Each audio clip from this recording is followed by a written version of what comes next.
کون سی نیکی سے اللہ رب العزت خوش ہو جائے اور ہمارے تمام گناہوں کو معاف کر دے، یہ اللہ بہتر جانتا ہے۔ حضرات محترم، ان احادیث مبارکہ سے درس حاصل کرے اور آپس میں لڑائی جھگڑا اور لوٹ مار سے پرہیز کرے۔ اگر لڑنا ہی ہے تو مردود شیطان سے لڑے، نفس امارہ سے لڑیں،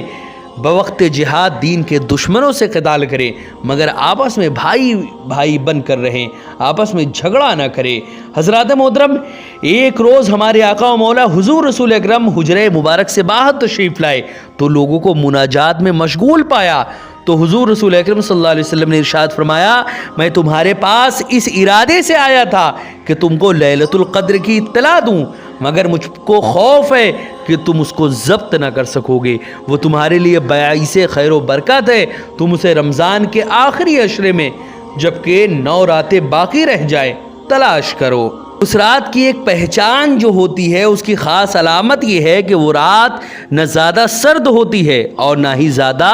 گرم ہوتی ہے، اور اس کی صبح کو آفتاب کی شعاعیں بندھی رہتی ہے۔ جس شخص نے اس رات میں اللہ رب العزت کے ذکر کے ساتھ بیداری کی، اس کے لیے ہر ساعت کے عوض میں 100 سال کی عبادت کا ثواب ملے گا۔ حضرات محترم، اب یہاں پر شب قدر کی نشانیاں کیا ہیں اس کو سماعت کریں کہ آخر ہم کیسے پہچانیں کہ شب قدر آج ہی کی رات ہے، اس کی علامتیں کیا ہے۔ حضرت سیدنا عبادہ بن صامت رضی اللہ تعالیٰ عنہ حضور رسول اکرم صلی اللہ علیہ وسلم کی خدمت بابرکت میں شب قدر کے بارے میں سوال کیا، تو حضور رسول اکرم صلی اللہ علیہ وسلم نے ارشاد فرمایا، شب قدر رمضان المبارک کے آخری عشرے کی طاق راتوں میں ہے، یعنی 21، 23، 25، 27 یا 29ویں رات میں، یا رمضان کے آخری شب میں ہے۔ تو جو کوئی ایمان کے ساتھ بنیت ثواب اس مبارک رات میں عبادت کرے، اس کے تمام گزشتہ گناہ بخش دیے جاتے ہیں۔ اس کی علامات میں سے یہ بھی ہے کہ وہ مبارک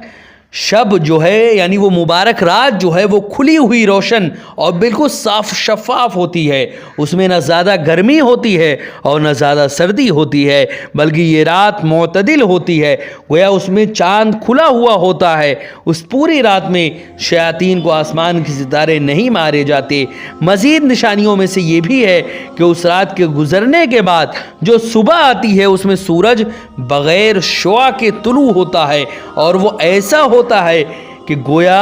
14ویں کا چاند۔ اللہ رب العزت نے اس دن طلوع آفتاب کے ساتھ شیطان کو نکلنے سے روک دیا ہے۔ اس ایک دن کے علاوہ ہر روز سورج کے ساتھ ساتھ شیطان بھی نکلتا ہے۔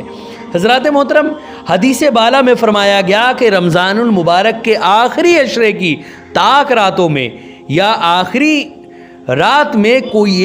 آخری رات میں سے کوئی ایک رات شب قدر ہے۔ اس رات کو مخفی رکھنے میں ہزاروں حکمتیں ہیں، جن میں یقیناً ایک حکمت یہ بھی ہے کہ مسلمان ہر رات اسی رات کی جستجو میں اللہ رب العزت کی عبادت میں گزارنے کی کوشش کرے کہ نہ جانے کون سی شب قدر ہو۔ اس حدیث پاک میں شب قدر کی بعض علامات بھی ارشاد فرمائی گئی ہیں۔ ان علامات بھی ان کے علاوہ بھی دیگر روایات میں مزید علامات لیلۃ القدر کو بیان کیا گیا۔ ان علامات کو پا لینا سب کی بس کی بات نہیں، بلکہ یہ تو صرف اہل نظر کا ہی حصہ ہے۔ اللہ عز و جل بسا اوقات اپنے خاص بندوں پر ان کا ظہور فرما دیتا ہے۔ شب قدر کی ایک علامت یہ بھی ہے کہ اس رات میں سمندر کا کھارا پانی میٹھا ہو جاتا ہے۔ نیز انسان و جنات کے علاوہ کائنات کی ہر شے اللہ عز و جل کی بزرگی کے اعتراف میں سجدہ ریز ہو جاتی ہے، مگر یہ ہر ایک کو معلوم نہیں ہو سکتا۔ حضرات محترم، ایک بہت ہی پیاری حکایت میں آپ کے سامنے اب پیش کر رہا ہوں، جس کو بطریق احسن سنیں اور اپنی ایمان کو تازہ کریں۔ حضرات محترم، عبیدہ بن عمران رضی اللہ تعالیٰ عنہما نے کہا کہ میں ایک رات کو بحیرہ قلزم کے کنارے پر تھا اور اس کھارے پانی سے وضو کرنے لگا۔ جب میں نے وہ پانی چکھا تو وہ شہد سے بھی زیادہ میٹھا معلوم ہوا۔ مجھے بے حد تعجب ہوا۔ میں نے جب حضرت سیدنا عثمان غنی رضی اللہ تعالیٰ عنہ سے اس بات کا ذکر کیا تو انہوں نے فرمایا، اے عبید رضی اللہ تعالیٰ عنہ، وہ لیلۃ القدر ہوگی۔ مزید فرمایا، جس شخص نے یہ رات اللہ عز و جل کی یاد میں گزاری، اس نے گویا 1000 مہینے سے بھی زیادہ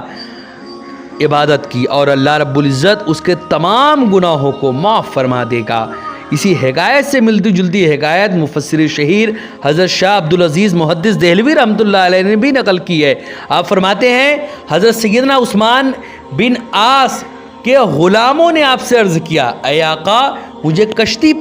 جو ہے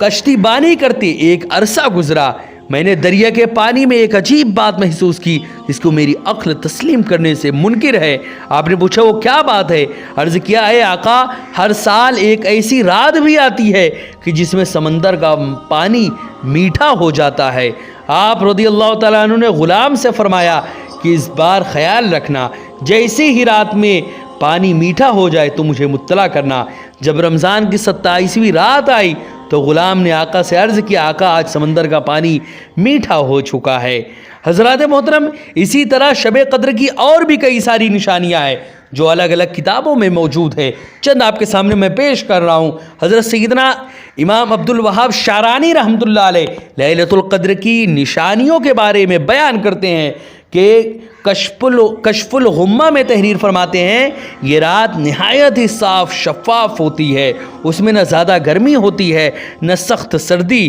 موسم بھی اس رات معتدل ہوتا ہے، نہ تیز و تند ہوا چلتی ہے نہ ہی بادل چھائے ہوتے ہیں، اس رات بارش بھی نہیں ہوتی، اس رات شیاطین ستاروں سے نہیں مارے جاتے، اس رات کی صبح کو سورج بغیر شعاع کے طلوع ہوتا ہے۔ حضرات محترم، شب قدر کی متعدد علامات کا ذکر گزرا، ہمارے ذہن میں یہ سوال ابھر سکتا ہے کہ ہماری عمر کے کافی سال گزرے، ہر سال شب قدر آتی رہتی ہے، تو کیا وجہ ہے کہ ہمیں کبھی اس کی علامات نظر نہیں آتی؟ اس کے جواب میں علماء کرام فرماتے ہیں ان باتوں کا علم ہر ایک کو نہیں ہو سکتا کیونکہ ان کا تعلق کشف و کرامت سے ہے، اسے تو وہی دیکھ سکتا ہے جس کو بصیرت یعنی قلبی نظر کی نعمت حاصل ہو۔ ہر وقت معصیت کی نحوست میں لت پت رہنے والا گنہگار انسان ان نظاروں کو کیسے دیکھ سکتا ہے؟ حضرات محترم، اللہ رب العزت نے اپنی مشیت کے تحت شب قدر کو پوشیدہ رکھا ہے، لہذا ہمیں یقین کے ساتھ نہیں معلوم کہ شب قدر کون سی رات ہے، لیکن جو بھی رات ہے ہمیں طاق راتوں میں ہی اس کو ڈھونڈنا چاہیے۔ اسی طرح حضرت ام المومنین حضرت سیدنا عائشہ رضی اللہ تعالی عنہ کہتی ہیں کہ میرے سرتاج حضور رسول اکرم صلی اللہ علیہ وسلم صاحب معراج صلی اللہ علیہ وسلم نے ارشاد فرمایا، شب قدر کو رمضان المبارک کے آخری عشرے کی طاق راتوں یعنی 21، 23، 25، 27 اور 29ویں راتوں میں اس کو تلاش کرو۔ اسی طرح حضرت سیدنا عبداللہ ابن عمر سے روایت ہے کہ صاحب قرآن حضور رسول اکرم صلی اللہ علیہ وسلم صحابہ اکرام میں سے چند افراد کو شب قدر خواب میں آخری 7 راتوں میں دکھائی گئی، یعنی دور کے صحابہ میں سے چند افراد کو شب قدر جو ہے وہ آخری کے طاق راتوں میں سے چند راتوں میں دکھائی گئی۔ میٹھے آقا صلی اللہ علیہ وسلم نے ارشاد فرمایا، میں دیکھتا ہوں کہ تمہارے خواب آخری 7 راتوں میں متفق ہو گئے ہیں، اس لیے اس کا تلاش کرنے والا اسے آخری 7 راتوں میں تلاش کرے۔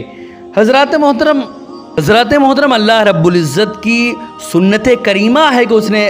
بعض اہم ترین معاملات کو اپنی مشیت سے بندوں پر پوشیدہ رکھا ہے، جیسے کہ حدیث پاک میں آتا ہے کہ اللہ رب العزت نے اپنی خوشنودی کو اپنی رضا کو نیکیوں میں، اپنی ناراضگی کو گناہوں میں اور اپنے اولیاء کو اپنے بندوں میں پوشیدہ رکھا ہے۔ اس کا خلاصہ یہی ہے کہ بندہ کسی بھی نیکی کو غیر اہم سمجھ کر نہ چھوڑے، کیونکہ وہ نہیں جانتا کہ اللہ عز و جل کس نیکی پر راضی ہو جائے۔ ہو سکتا ہے کہ نیکی بظاہر بہت ہی چھوٹی نظر آتی ہو،